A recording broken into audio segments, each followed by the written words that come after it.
My dear students, കഴിഞ്ഞ ക്ലാസ്സിൽ നമ്മൾ എന്താണ് പഠിച്ചത്? നോർമാലിറ്റിയെ കുറിച്ച് പഠിച്ചു അല്ലേ? എന്താണ് normality? Number of equivalence present in 1000 ml of the solution. അതായത് എമൗണ്ട് ഓഫ് സൊല്യൂട്ട് ഈക്വലന്റിന് എമൗണ്ട് ഓഫ് സൊല്യൂഷൻ വോളിയത്തിൽ ഡെഫിനിറ്റ് 1, അതായത് 1 ലിറ്റർ അല്ലെങ്കിൽ 1000 ml. അങ്ങനെയാണെങ്കിൽ ആ കോൺസെൻട്രേഷനെ നമ്മൾ എന്താണ് വിളിക്കുക? നോർമാലിറ്റി എന്നാണ് വിളിക്കുക. അതല്ല നമ്മളെ കഴിഞ്ഞ ക്ലാസ്സിൽ പഠിച്ചത്.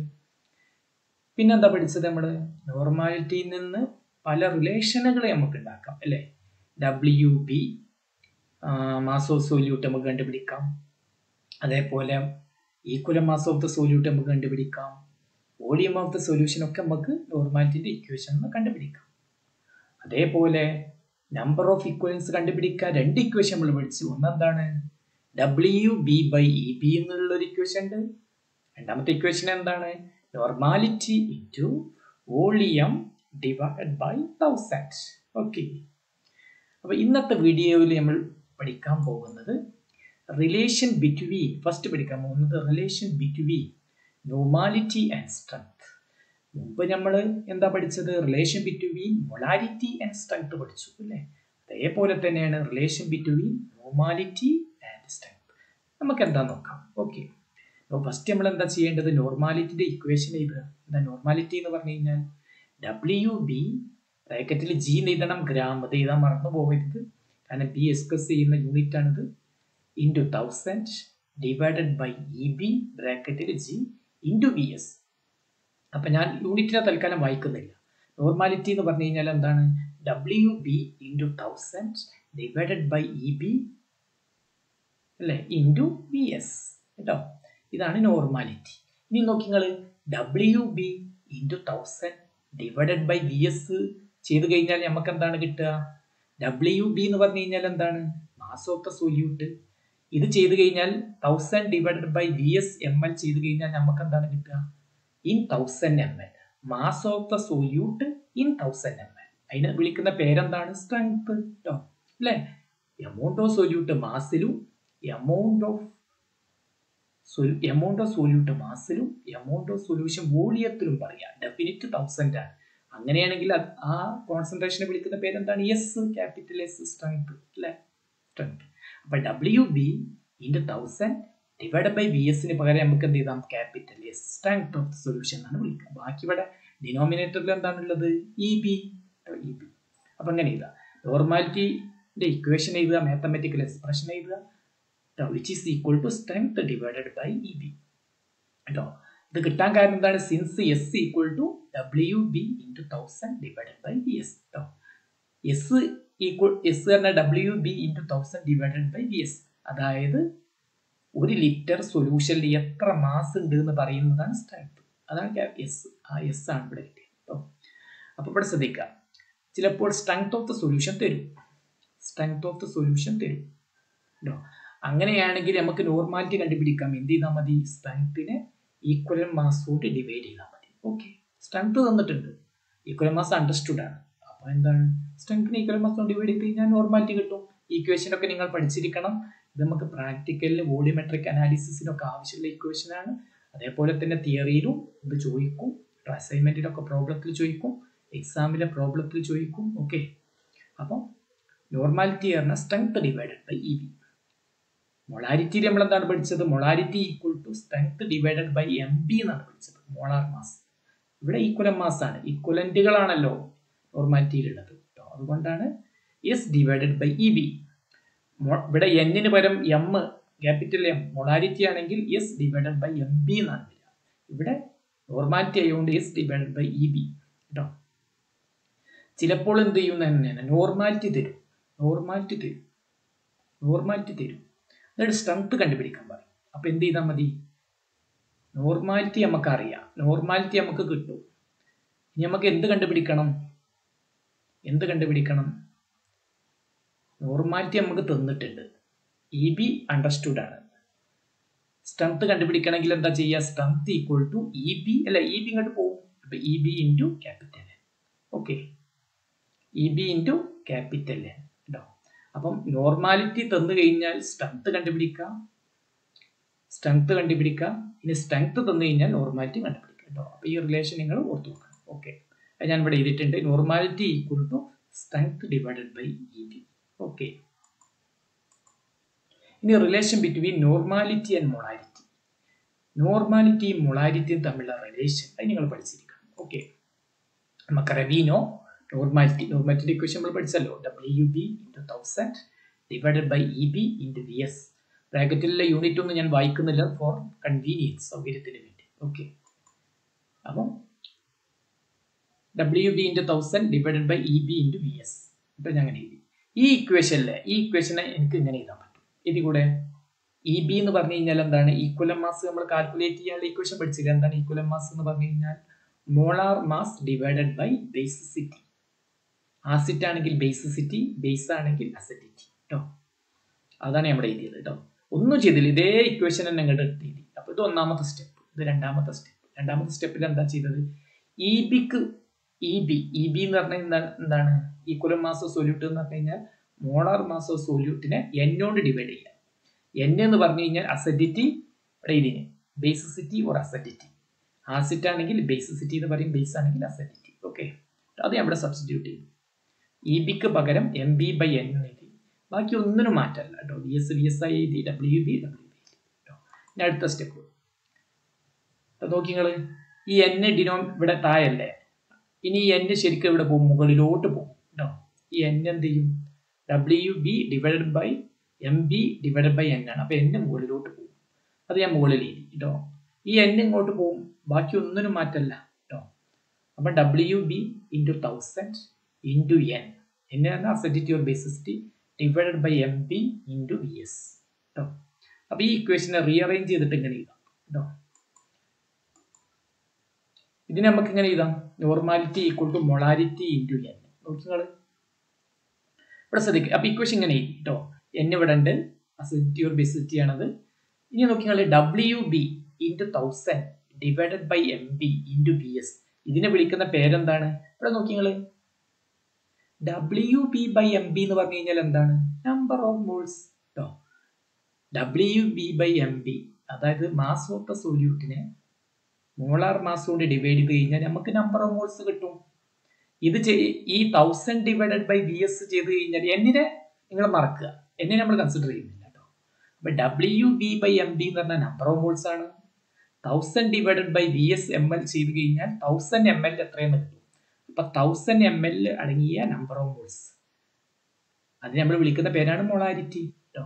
അപ്പം WB into 1000 divided by MB into VS നമുക്ക് എന്ത് ചെയ്താം? അതിലെ മൊളാരിറ്റി എന്ന് എഴുതാം. പിന്നെ ഇവിടെ എന്താണുള്ളത്? N. അപ്പൊ നോർമാലിറ്റി എന്ന് പറഞ്ഞു കഴിഞ്ഞാൽ മൊളാരിറ്റി ഇൻറ്റു N ആണ്. N എന്ന് പറഞ്ഞു കഴിഞ്ഞാൽ നേരത്തെ പറഞ്ഞു അസിഡിറ്റി ഓർ ബേസിസിറ്റി. എന്നിട്ട് ഇവിടെ എഴുതുമാണ് since M equal to WB into 1000 divided by MB into VS കേട്ടോ. അപ്പൊ നോർമാലിറ്റിയും മൊളാരിറ്റിയും തമ്മിലുള്ള റിലേഷൻ എന്താണ്? അതായത് മൊളാരിറ്റി തന്നു കഴിഞ്ഞാൽ നമുക്ക് മൊളാരിറ്റി തന്നു നോക്കുക. ഒരു സൊല്യൂഷന്റെ മൊളാരിറ്റി തന്നാണ്. അങ്ങനെയാണെങ്കിൽ നോർമാലിറ്റി കണ്ടുപിടിക്കണമെങ്കിൽ എന്താ ചെയ്യേണ്ടത്? മൊളാരിറ്റിനെ അസിഡിറ്റി, ആസിഡ് ആണെങ്കിൽ ബേസിസിറ്റി കൊണ്ട് മൾട്ടിപ്ലൈ ചെയ്യുക, ബേസ് ആണെങ്കിൽ അസിഡിറ്റി കൊണ്ട് മൾട്ടിപ്ലൈ ചെയ്യുക കേട്ടോ. ഇതേപോലെ തന്നെ ചിലപ്പോൾ എന്ത് ചെയ്യും? നോർമാലിറ്റി തരും. അപ്പൊ മൊളാരിറ്റി കണ്ടുപിടിക്കണമെങ്കിൽ എന്താ ചെയ്യുക? നോർമാലിറ്റി തരും, മൊളാരിറ്റി കണ്ടുപിടിക്കണം. എന്താ ചെയ്യേണ്ടത്? നോർമാലിറ്റി തരും, മൊളാരിറ്റി കണ്ടുപിടിക്കണമെങ്കിൽ മൊളാരിറ്റി എന്ന് പറഞ്ഞു കഴിഞ്ഞാൽ എന്താണ്? ഈ N അങ്ങോട്ട് കൊണ്ടുപോകുക അല്ലെ. ഇവിടെ M ഇവിടെ നിർത്തുക, ഇവിടെ N അങ്ങോട്ട് കൊണ്ടുപോകുക. അപ്പൊ മൊളാരിറ്റി എന്ന് പറഞ്ഞു കഴിഞ്ഞാൽ normality divided by acidity or basicity, അതായത് സ്മോൾ n. നോർമാലിറ്റി ആണെങ്കിൽ മൊളാരിറ്റിനെ N കൊണ്ട് മൾട്ടിപ്ലൈ ചെയ്യാം. അപ്പം നോർമാലിറ്റി തന്നാൽ മൊളാരിറ്റി കണ്ടുപിടിക്കാനുള്ള മാർഗം എന്താണ്? നോർമാലിറ്റി തന്നു, ഇത് തന്നു, ഇത് കണ്ടുപിടിക്കണം. അപ്പൊ നമ്മൾ എന്താ ചെയ്യേണ്ടത്? മൊളാരിറ്റി കണ്ടുപിടിക്കണമെങ്കിൽ M ഈക്വൽ ടു ഈ N ഇവിടെ ഉണ്ടല്ലോ, ഈ N അങ്ങോട്ട് കൊണ്ടുവരാം. ഇനി മൊളാരിറ്റി തന്നു, നോർമാലിറ്റി അല്ല തന്നത്, മൊളാരിറ്റിയെ തന്നത്. നോർമാലിറ്റി തന്നിട്ടില്ല, മൊളാരിറ്റി തന്നത്. അങ്ങനെയാണെങ്കിൽ എന്ത് ചെയ്താൽ മതി? മൊളാരിറ്റിനെ അസിഡിറ്റി ഓർ ബേസിസിറ്റി കൊണ്ട് മൾട്ടിപ്ലൈ ചെയ്താൽ മതി. ഓക്കെ, ഇനി PPM കേട്ടോ. PPM അപ്പൊ നമ്മള് എന്താ പഠിച്ചുകൊണ്ടിരിക്കുന്നത്? കോൺസെൻട്രേഷൻ എക്സ്പ്രസ് ചെയ്യാനുള്ള ഡിഫറെന്റ് മെത്തേഡുകളാണ് നമ്മൾ പഠിച്ചുകൊണ്ടിരിക്കുന്നത് കേട്ടോ. കോൺസെൻട്രേഷൻ എന്ന് പറഞ്ഞു കഴിഞ്ഞാൽ എന്താണ്? It is the amount of solute which is present in A definite amount of solution. അല്ല, അതിൽ നമ്മൾ പഠിച്ചത് ഡെഫിനിറ്റ് എമൗണ്ട് ഓഫ് സൊല്യൂഷനിൽ അല്ലെങ്കിൽ സോൾവെന്റിൽ അടങ്ങിയിരിക്കുന്ന എമൗണ്ട് ഓഫ് സൊല്യൂട്ടിനെ വിളിക്കുന്ന പേരാണെന്ത്? കോൺസെൻട്രേഷൻ. അത് വ്യത്യസ്ത വിധത്തിൽ നമുക്ക് എക്സ്പ്രസ് ചെയ്യാം അല്ലെ. നമ്മൾ ഫസ്റ്റ് പഠിച്ചു എന്താണ്? എന്താ പഠിച്ചത്? Strength of solution. Strength of solution എന്ന് പറഞ്ഞാൽ എന്താണ്? എമൗണ്ട് ഓഫ് സൊല്യൂട്ട് മാസിലും എമൗണ്ട് ഓഫ് സൊല്യൂഷൻ വോളിയത്തിലും ഡെഫിനിറ്റ് 1 അല്ലെങ്കിൽ 1000-ലാണെങ്കിൽ സ്ട്രെങ്ത് എന്ന് വിളിക്കും. ഇനി എമൗണ്ട് ഓഫ് സൊല്യൂട്ട് മാസിന് പകരം മോൾസിൽ പറയാം. ഇനി എമൗണ്ട് ഓഫ് സൊല്യൂഷൻ വോളിയത്തിൽ പറയാ ഡെഫിനിറ്റ് നേരത്തെ പോലെ തന്നെ 1 അല്ലെങ്കിൽ 1000 ml. അങ്ങനെയാണെങ്കിൽ കോൺസെൻട്രേഷനെ വിളിക്കുന്ന പേരെന്താണ്? മൊളാരിറ്റി. ഇനി എമൗണ്ട് ഓഫ് സൊല്യൂട്ട് ഈക്വലന്റിൽ പറയാം. എമൗണ്ട് ഓഫ് സൊല്യൂഷൻ വോളിയത്തിൽ ഡെഫിനിറ്റ് 1 or 1000. അങ്ങനെയാണെങ്കിൽ അതിന് വിളിക്കുന്ന പേരെന്താണ്? നോർമാലിറ്റി. ഇനി ppm പാർട്സ് പെർ മില്യൺ എന്നാണ് ഇതിന്റെ അർത്ഥം. പാർട്സ് പെർ മില്യൺ കേട്ടോ. അപ്പം ഇത് പറയുകയാണെങ്കിൽ ഫസ്റ്റ് പെർസെൻറ്റേജ് എന്താണെന്ന് അറിയണം. പെർസെൻറ്റേജ് ഓഫ് സൊല്യൂഷൻ അത് നമുക്ക് പഠിക്കാനില്ല. പെർസെൻറ്റേജ് ഓഫ് സൊല്യൂഷൻ അതായത് 100-ൽ എത്ര ഉണ്ട് എന്ന് പറയുന്നതാണ് പെർസെൻറ്റേജ്. സെന്റ് എന്ന് പറഞ്ഞു കഴിഞ്ഞാൽ 100 എന്നാണ് കേട്ടോ. 100-ൽ എത്ര ഉണ്ട് എന്ന് പറയുന്നതാണ് പെർസെൻറ്റേജ്. 1000 ml എത്ര ഉണ്ട് എന്ന് പറയുന്നതാണ് നോർമാലിറ്റി അല്ലെ. Molarity, strength, normality, molarity. Strength, molarity, normality ഒക്കെ പറയുമ്പോൾ എന്താണ്? 1000 ml എത്ര എന്നാണ് പറയുന്നത്. ഇനി ഇവിടെ 1000 ml അല്ല, പാർട്സ് പെർ മില്യൺ. മില്യൺ എന്ന് പറഞ്ഞാൽ എത്രയാണ്? 10 ലക്ഷം കേട്ടോ. അപ്പൊ 10 ലക്ഷത്തിൽ എത്രയെന്ന് പറയുന്നതാണത്. 10 ലക്ഷത്തിൽ എത്ര എമൗണ്ട് സൊല്യൂട്ട് ഉണ്ട് എന്ന് പറയുന്നതാണത് ppm എന്ന് പറഞ്ഞാൽ. 10 ലക്ഷത്തിൽ കേട്ടോ, 1000 ml അല്ല, 10 ലക്ഷം ml എത്ര സൊല്യൂട്ട് ഉണ്ട് എന്ന് പറയുന്നതാണ് ppm. അപ്പൊ ഇവിടെ നോക്കിങ്ങൾ, ഇത് എപ്പോഴാണ് നമ്മൾ ഉപയോഗിക്കുക? സോല്യൂട്ടിന്റെ എമൗണ്ട് വളരെ കുറവ്. ഇപ്പം വെള്ളത്തിൽ എന്തുണ്ട്? ഓക്സിജൻ ഉണ്ട് അല്ലെ, ഡിസോൾവ്ഡ് ഓക്സിജൻ ഉണ്ട്. ഈ ഡിസോൾവ്ഡ് ഓക്സിജൻ കിട്ടിയിട്ട് ഉള്ളത് കൊണ്ടാണ് മീനുകൾ, ഫിഷുകൾ, കടൽ ജീവികൾ ജീവിക്കുന്നത്. അവർക്ക് ഡിസോൾവ്ഡ് ഓക്സിജൻ കൊണ്ട് മാത്രമേ ജീവിക്കാൻ പറ്റുള്ളൂ. ഇനി ഇവിടെ ശ്രദ്ധിക്കുക, ഈ ഡിസോൾവ്ഡ് ഓക്സിജന്റെ എമൗണ്ട് വളരെ കുറവാണ്. അപ്പൊ നമ്മൾ മൊളാരിറ്റിയിലോ നോർമാലിറ്റിയിലോ ഒക്കെ സ്ട്രെങ്ത്തിലോ പറഞ്ഞു കഴിഞ്ഞാൽ അതിന്റെ എമൗണ്ട് വളരെ കുറവായിരിക്കും. അതുകൊണ്ട് 1 ലിറ്ററിൽ എത്രയെന്ന് വെച്ച് കഴിഞ്ഞാൽ 0.001 എന്നൊക്കെ നമ്മൾ പറയണം. അപ്പൊ 1 ലിറ്ററിൽ കാണുന്നതിന് പകരം നമ്മൾ എന്ത് ചെയ്യും? 10 ലക്ഷം ലിറ്റർ വെള്ളം എടുക്കും. 1 ലിറ്റർ വെള്ളം എടുക്കുന്നതിന് പകരം 10 ലക്ഷം ലിറ്റർ വെള്ളത്തിൽ എത്ര ഉണ്ട് എന്ന് നമ്മൾ നോക്കും. എന്ത് നോക്കും? എമൗണ്ട് ഓഫ് ഓക്സിജൻ നോക്കും. അങ്ങനെ നോക്കുകയാണെങ്കിൽ അതിനെ ppm എന്നാണ് പറയാം. അതേപോലെ അന്തരീക്ഷത്തിലെ കാർബൺ ഡൈ ഓക്സൈഡിന്റെ അളവ് കൂടി കഴിഞ്ഞാൽ ചൂട് കൂടും. അപ്പൊ കാർബൺ ഡൈ ഓക്സൈഡിന്റെ അളവ് അന്തരീക്ഷത്തിൽ വളരെ കുറവാണ്, പക്ഷെ ഈ അളവിന് വളരെ ഇമ്പോർട്ടൻസ് ഉണ്ട്. അപ്പൊ അത് നമ്മൾ മൊളാരിറ്റിയിലോ നോർമാലിറ്റിയിലോ ഒക്കെ പറഞ്ഞു കഴിഞ്ഞാൽ അത് ചെറിയ എമൗണ്ട് ആയിരിക്കും കേട്ടോ. നോർമാലിറ്റിയിലൊക്കെ പറഞ്ഞു കഴിഞ്ഞാൽ വളരെ ചെറിയ എമൗണ്ട്. അതുകൊണ്ട് നമ്മൾ ppm-ലാണ് പറയാം. നമ്മളെ ബോഡിയിലുള്ള പല ഫ്ലൂയിഡുകളും പല സെല്ലുകളെ കുറിച്ചും നമ്മൾ ppm-ലാണ് പറയാം, പാർട്സ് പെർ മില്യൺ. ഇനി ppb എന്ന് പറഞ്ഞുണ്ട്, പാർട്സ് പെർ ബില്യൺ. 1000 കോടിയിൽ എത്ര ഉണ്ട് അല്ലെങ്കിൽ 100 കോടിയിൽ എത്ര ഉണ്ട് എന്ന് പറയും. അങ്ങനെ നമ്മൾ പറയാറുണ്ട്. ഇവിടെ നമുക്ക് പഠിക്കാനുള്ള പാർട്സ് പെർ മില്യൺ ആണ്. 10 ലക്ഷം. അപ്പൊ എമൗണ്ട് ഓഫ് സൊല്യൂട്ട് വളരെ കുറയുമ്പോഴാണ് നമ്മൾ ഇത് ഉപയോഗിക്കുക. അപ്പൊ 1 ലിറ്ററിൽ എത്രയെന്ന് ചോദിച്ചു കഴിഞ്ഞാൽ വളരെ കുറച്ചായിട്ടുള്ളൂ, 0.0001 ഒക്കെ.